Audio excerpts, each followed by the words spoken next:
It feels like it's been a while since we've done one of these. Let's go ahead and make up for all the lost time with another edition of the Weekly Friday Mailbag right here on Locked On Panthers. You are Locked On Panthers, your daily Carolina Panthers podcast. Part of the Locked On Podcast Network, your team every day.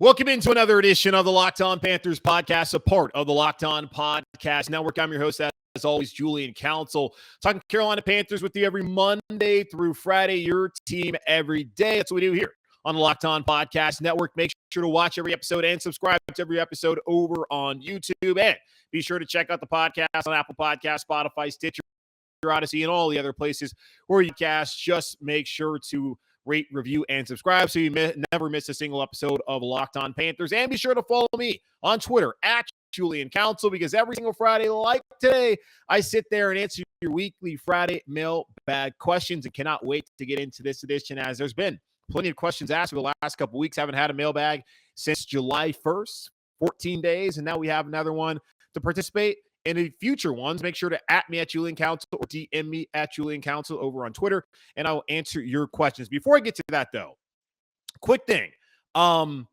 As far as the audio quality, I haven't seen anyone complain about this, but I just kind of listen back.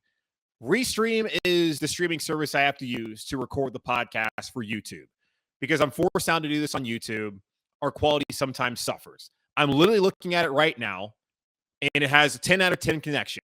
I have my Ethernet attached to my computer to get the best connection I can. But still, for whatever reason, this week there's been some slight issues. I don't know if it's been awful. I know it's a little annoying when you hear kind of a little crack in the background. So now, at least for the podcast listeners, I'm going to have another recording on Adobe Audition, if you have any idea what that is, so you can at least get the best quality. For folks on YouTube, I hope it sounds good. I'm doing the best I can. It's a garbage website that they've asked me to record the show on prior to being on YouTube, really being forced to do YouTube. Never had these issues, and quite frankly, I'm pretty pissed off that I have to even have these issues and have to apologize because they've made me use this awful website. I'm going to try and find alternatives, but right now, this is what we have. So I apologize out there, especially for the video people and any podcast people, for the crappy audio quality that Restream puts out there. Maybe it sounds good today. I don't know, but I'm super annoyed by this. But at least we're moving on. For podcast people, going to record a second one where we should have no issues, because we never had issues until we had to start doing it on YouTube. And now all the connection nonsense, we have these issues. For Monday's show, I'm talking to Steven Ruiz. Already talked to him, so there's already going to be maybe a little bit of the cracking that we've heard in the background. So you're going to deal with that on Monday. Please still listen. I thought it was a good interview. But again, just want to apologize because it's super annoying that we have these issues because, again, made to do the show on YouTube. Now, we've grown on YouTube. I appreciate everyone who's watched the show and found the show on YouTube. It's kind of ridiculous that the podcast is still our main audience, and yet I got to deal with this because they're forcing me to use this crappy website called Restream. End of rant. And let's get into the Weekly Friday Mailbag questions this week. Starting off with Tanner, who had asked me a question originally, I think, about the quarterback position and situation here in Carolina. But as soon as Baker Mayfield was traded here, he had a new question. So now he asked me, what happens if Baker plays well? If he leads them to the playoffs this year, why wouldn't they extend him? That's a great question.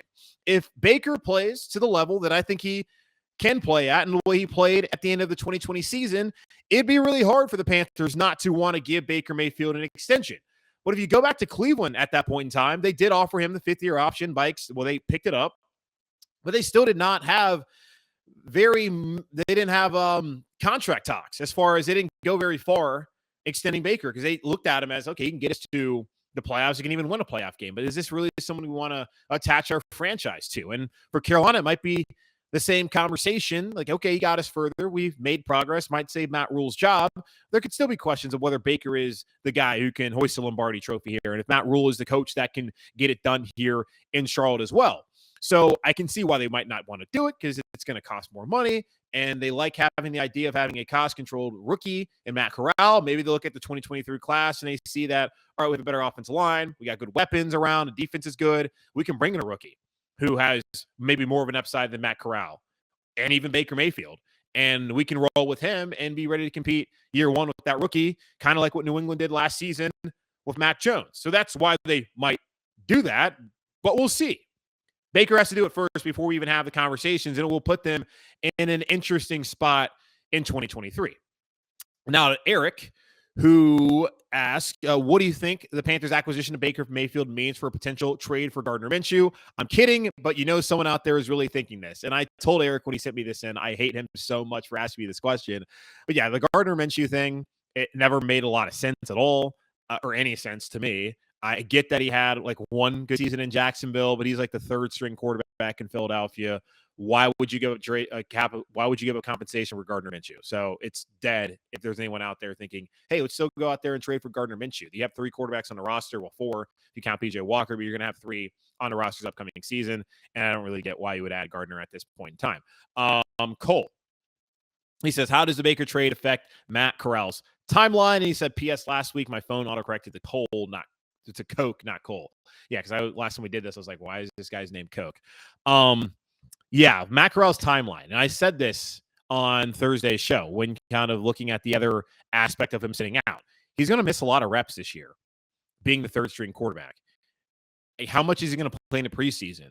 This is an interesting situation that the Panthers have put him in, having to come in behind 2 veterans. Yes, he can get the mental reps, but the way to improve is by actually getting physical reps and being able to work with the 1s or 2s and to actually get game time. And I don't expect him to get game time. I never really expect him to get a lot of game time. But now it's going to be difficult for Matt Corral to be ready to go come potentially week 1 in 2023 because he's not going to get to play with the first team, with Baker Mayfield likely taking that. He's not going to be with the second team very often with Sam Darnold taking that. Maybe the Panthers might go and try and, they'll still have Sam. They've already seen enough of Sam. They know Sam would be ready to go, and maybe they give Matt Corral more of those reps in practice throughout the week with the number 2s instead of having Sam Darnold in that situation. I'm not quite sure. You still want to keep Sam Darnold sharp just in case you need him. But it will be interesting to see how that plays out there with Matt Corral. Let's see. Another quick question before we take a break here. Michael asks, which teams could swoop in for Panthers quarterback Sam Darnold if he's eventually released? Yeah, the Panthers can't release Sam Darnold. They can't do that. He's owed fully guaranteed $18.858 million. That is prohibitive. They can't get rid of him. It's the same reason why the Cleveland Browns couldn't trade Baker Mayfield or couldn't release Baker Mayfield. You're not going to sit there with $18 million of dead money. It makes absolutely no sense for them to do that. As far as trades, the reports have already come out that there are no teams currently interested in Sam Darnold. That's not a shock at all to anyone, considering that Sam Darnold has been very bad for 4 years. Now, with their injuries, maybe these teams will be desperate enough to want Sam Darnold to start instead of the guy that they have already signed up as their backup. I still find it hard to believe. Now, they wouldn't be paying the $18 million, and that might give the Panthers leverage in that situation if a team is, all right, we think we're contenders, and we think that we have a good enough infrastructure for Sam Darnold to come in here and have success. We saw what he did in the first 3.5 weeks of last season. We think we can win with him. Okay, that will give Carolina leverage. Like, all right, you want Sam Darnold, you're going to have to pay a decent portion of his salary if you want to get this guy to help save your season. And I can't see how anyone could really see that. So I do sit here and think that Sam Darnold is going to be just dead weight on this roster for 18 weeks this upcoming season. And that's the Panthers' bed. They made it. They got to lie in it, and that's on them. All right, let's take a quick break here on Locked On Panthers. I'll come back and answer more of your questions here on this edition of the Weekly Friday Mailbag. From the people who invented healthy and tasty comes the latest gift to your taste buds. You probably tried the amazing Coconut Brownie Chunk Built Bar, but guess what? Your friends at Built have given Coconut Brownie Chunk the Puffs treatment. That's right, the Coconut Brownie Chunk Built Bar flavor you love and deliciously chewy marshmallow covered in 100% real chocolate. It's like a fluffy cloud of chocolate brownie goodness. But stop drooling and listen. They are good for you. Low calorie, low sugar, high protein, and all very delicious. The best part about Built Bar Puffs is that they taste amazing and you can enjoy them guilt-free. Go to Built.com right now and use promo code LOCK15 and get 15% off your first order. Use promo code LOCK15 at Built.com to get 15% off your first order. All right, let's get back into the weekly Friday mailbag here on the show. Brody looks at this as a last-ditch effort for Matt Rhule to save his job. He talks about how the upcoming draft is the best quarterback draft compared to recent years, and grabbing another bridge quarterback for 1 year is just another Bridgewater situation. He says, don't get me wrong, I'm very excited to have Baker here to mentor and challenge Sam and Matt Corral, but I'm seeing us fall short to Tampa and miss the playoffs once again. No matter who was going to start this year, the Panthers are going to fall short to Tampa Bay. Maybe if they got Deshaun Watson, but again, Deshaun's likely going to be suspended. So again, didn't matter who they brought in. They weren't going to win the division this year with Tampa still having Tom Brady. They can still be a playoff team, though. And I think that they will be a playoff team in a wild card position, 7th or 6th seed with Baker Mayfield, as long as he plays the way he played in the second half of the 2020 season. They've improved far too much on this roster this offseason to be entirely held back by the quarterback position. Sam Darnold would have held them back. I don't think Baker Mayfield will hold them back nearly in that way. I still think he has his limitations. We've seen him, but he has at least shown the propensity to play at a average or above average level as a starting quarterback in the NFL. I understand your concerns, Brody, and it certainly looks like another last-ditch effort for Matt Rhule to save his job, and the fact that they're going to start their third quarterback in as many seasons as Matt Rhule here shows the lack of a plan the Carolina Panthers have at the quarterback position long-term. I'm just going to roll with it and hope for the best of Baker Mayfield, and I've at least seen that Baker Mayfield is capable of leading a team to the playoffs, which Sam Darnold has not shown at all. Now going over to Colton. He says, JC, hope you enjoyed Hilton Head and golfing. You deserve an awesome vacation, sir. It was good, man. Even though Wednesday, right after I got off the course there, Oyster Reef, I had to go record the pod and had to go jump all over the place. I was on TV in Cleveland and Charlotte that evening, and then I had to do radio hits. Like, I've been all over Louisiana for whatever reason. I was on in Lafayette. I've been on in New Orleans twice. I was on in Baton Rouge. I went on in Tulsa. It's cool to be able to, for people to like, hey, let's go talk Panthers. Let's get Julian Council on the show. So I appreciate that. Even I just talk to myself in third person, and you have every right to make fun of me and talk bad about me for doing that. But to answer your question, as we're going to get into it, he says, obviously Baker is going to have a chip on his shoulder and he'll be seeing red. Obviously that anger is directed towards Cleveland, but if it's me, I'd be more upset that a guy that I got drafted over is now my competitor, and the team we both played for spent a 2nd, 4th, and 6th on him and gave him the 5th-year option. And for me, they only gave up a 5th-round pick. Am I crazy to think of a pissed off Baker as is about to carry this team to 9 to 10 wins? Sorry for the link. Have a great day. No, I don't think you're crazy at all, because I feel the exact same way. Like, Baker Mayfield having a chip on his shoulder has always, maybe outside of one time, losing to Clemson in the playoff, has always worked out in his favor. He is the ultimate underdog. I get it's hard to look at him as an underdog, having been someone who won the Heisman, was a number 1 overall pick, but how he got to those situations was an underdog story. And I love that about Baker. And he has to have that mentality if he's going to have success here in Carolina and in the NFL. He has to have the freedom, like he said. He's got to feel free. And when in 2020 he had the success in Cleveland, it's because he felt the freedom, that he was confident in the offense. He was confident in himself. And confidence is such a massive thing with Baker. And if he has that confidence and that swagger and also that chip on his shoulder and feels slighted, that's the best thing the Carolina Panthers can have. And Scott Fitter says they're going to embrace that, the fiery competitor. And I have compared him in a way to Jake Delhomme and how his competitive nature was a positive for the Carolina Panthers. And you could live even with his turnovers. And that's going to be the same case with Baker, who is going to give the ball away to the team a couple times. And you hope that he can cut down on it, but he's also going to elevate your team in terms of he can actually get the ball in the end zone, unlike Sam Darnold. And he can foster belief around him, unlike Sam Darnold. So I don't think you're crazy at all, Colton, to think that a ticked off Baker is about to carry this team to 9 to 10 wins. That's my hope, at least. All right, going to go now with Jake. He said, hey, Julian, awesome podcast. Thanks, Jake. He said, almost went to Elon in 2009, but instead ended up at JMU. That's too bad for you. What kind of chance does Matt Corral have to start year 2 if Baker wins the job this season, gets a new contract in Carolina, and Carolina will still look to the draft a quarterback in 2023 if they finish below 500? Okay, so hold on. Let me go back. What kind of chance does Matt Corral have to start year 2 if Baker wins the job, gets a new contract in Carolina, and will Carolina still look to draft a quarterback in 2023 if they finish below 500? So you're saying if the Panthers go 8-9. Okay. Baker wins the job this season, gets a new contract. Okay, Baker wins the job this season, gets a new contract. Then Matt Corral is not going to start next year. because you're not extending Baker Mayfield then to have Matt Corral, your third-round pick, start over the former number 1 overall pick. And then as far as like if they finish below 500, then why would they extend Baker unless they went to the playoffs and they felt like that was progress? Have a hard time seeing why they would draft a quarterback in that situation when you already have Matt Corral, who's a developmental guy, and then you bring back Baker. So if they bring back Baker, Corral's not going to start next year, and I don't see them drafting a quarterback in 2023.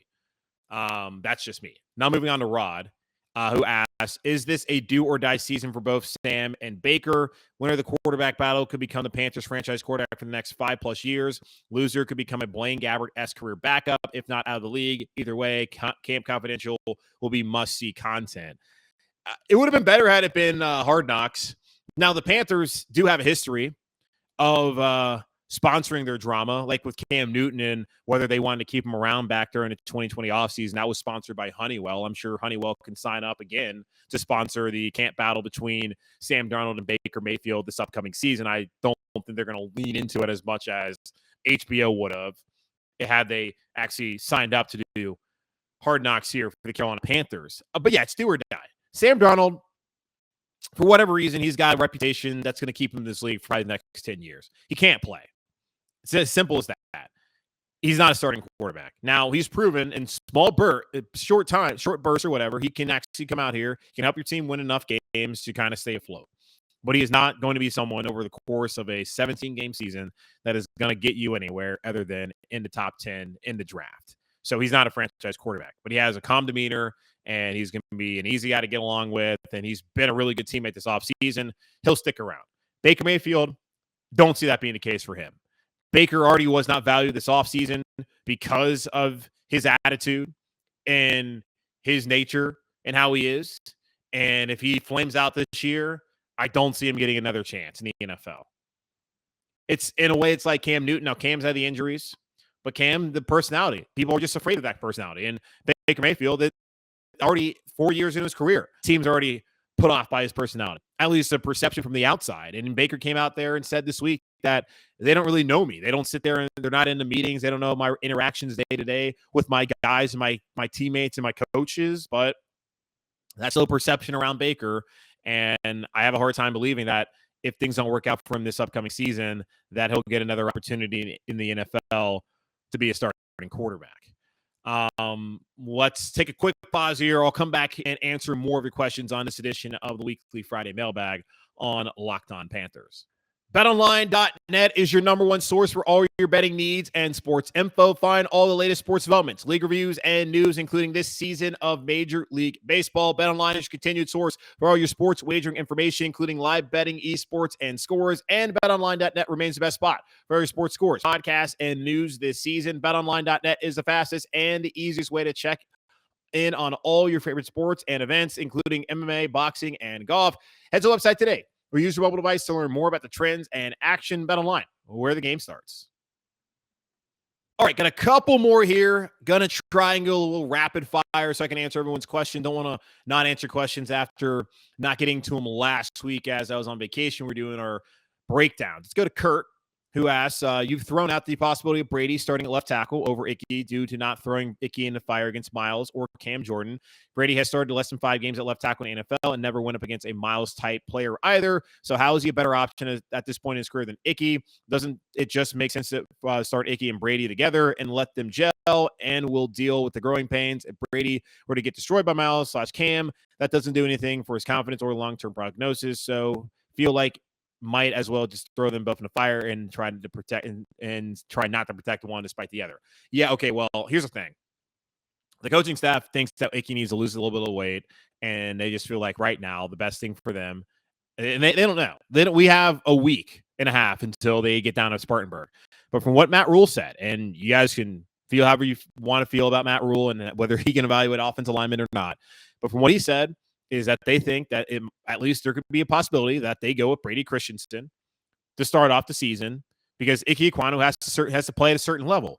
If he's playing at like a B+ level or B level, they don't think that's going to be good enough. But they think Brady Christensen offers the best opportunity for them to win, and then you throw another veteran in there, or at least a veteran in there at left guard next to him. They like that more than having 2 very young players. And I've already brought this up that I do have some level of concern about Icky being that left tackle, and then having Brady, who you mentioned has played less than 5 games, because those guys, he doesn't have a lot of experience in the NFL. And you're going to have an inexperienced, regardless, you're going to have an inexperienced left side of the offensive line. I understand what you're saying, that allow those guys to gel, and I'm with you. Like, I want Icky to start, but if they think that the best thing for the team, at least week 1, is not to throw him out there against Myles Garrett, it's going to be really hard to disagree, considering like Myles Garrett is one of the best pass rushers in the NFL, and Ike Ekwonu, as much as we rate him, is still someone who will be making his first career start and is coming from college. So I get your point. I don't necessarily disagree. I'm just trying to say to you, at least convey to you what they've already said, is they're not quite sure, and they're going to try and do what's best for them, at least getting the first best 5 out there to start off the season. But eventually, Icky will be the long-term option at left tackle. Doesn't mean that he has to start week 1 against Myles Garrett. All right, now going to Chris. He says, hey, Julian, hope all is well. Hope all is well for you as well, Chris. Hypothetical question for you. If Baker plays like 2020 Baker with a healthy CMC, a wide receiver core, including DJ and Higgins, and an O-line that has the potential to be solid, what's your predicted record this season and playoff chances? If he plays like he played in 2020, and the O-line is actually improved, and Christian McCaffrey is actually healthy, and the wide receivers outside of DJ step up, or behind, other than DJ, like DJ's going to play well, but the other guys step up, I can see them getting to 9-10 wins. That's what I'm going to see. And I think that they'll be a playoff team. Like, I give them a 50% chance, if all that happens, that the Panthers are a playoff team, because the defense is too good. Special teams will be improved, and that might be good enough to win you an extra game or two, compared to what's happened the last couple of years when special teams has lost him a game or two. That's how I look at it. All right, got Eric now. Hey, Julian.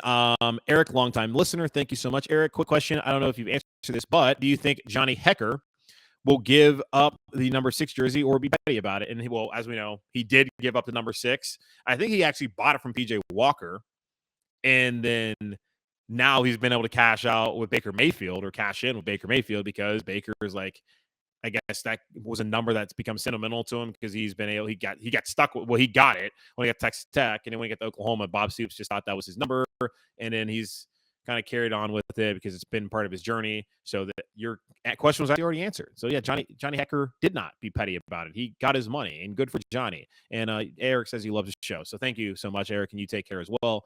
Jacob, let's say Baker plays at a level on par with his 2020 season. What would be the things holding us back from being real contenders, if any?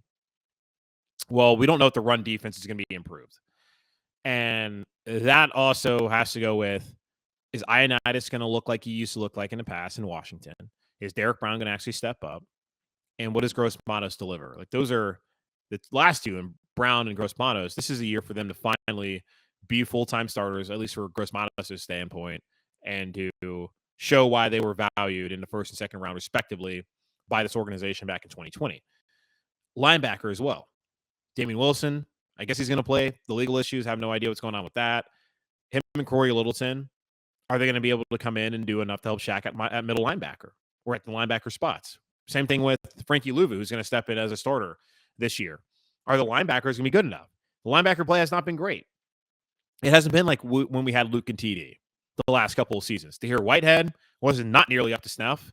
Jermaine Carter Jr., we saw last year, same case. Not nearly as bad as Whitehead, but those two guys playing next to Shaq the last 2 seasons have not been good enough. Phil Snow thinks that they'll be better against the run, but they're not good enough against the run.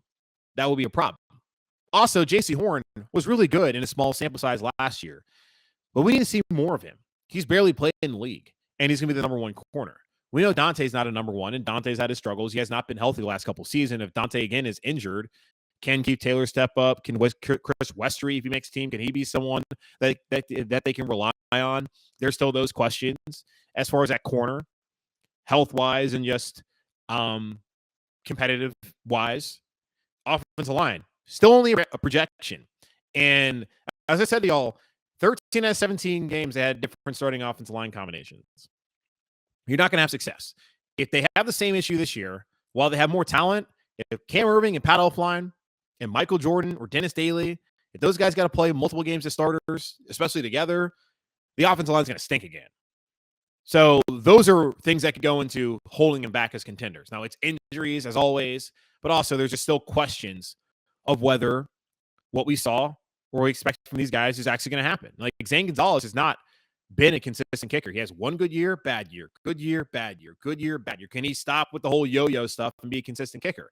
Because if he goes back to being a bad kicker, then there goes the kicking game being fixed. So those are things that could hold him back. Not saying that they will. But those are things that could potentially hold them back.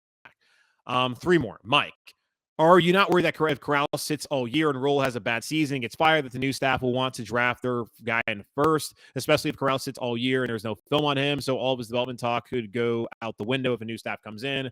So essentially it's a wasted couple of picks for someone that never saw the field. Corral should be second string and get those reps instead of third and not getting to hardly anything.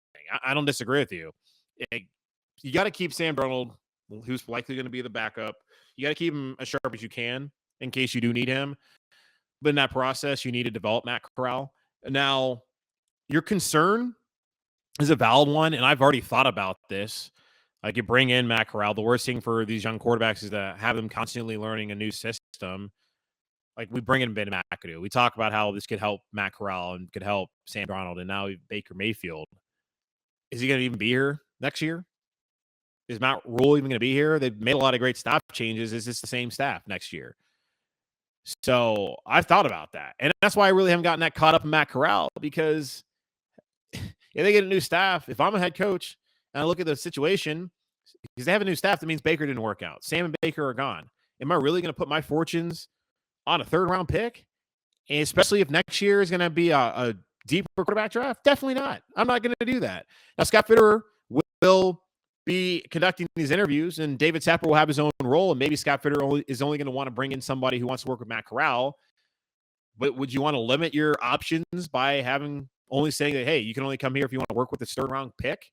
I don't think you would do that. Scott seems smarter than that. The only thing we should be concerned about is the Panthers finding their long-term option. How they get there will not really matter in the end if they are able to find someone who can be the starter for the next 10, 15 years.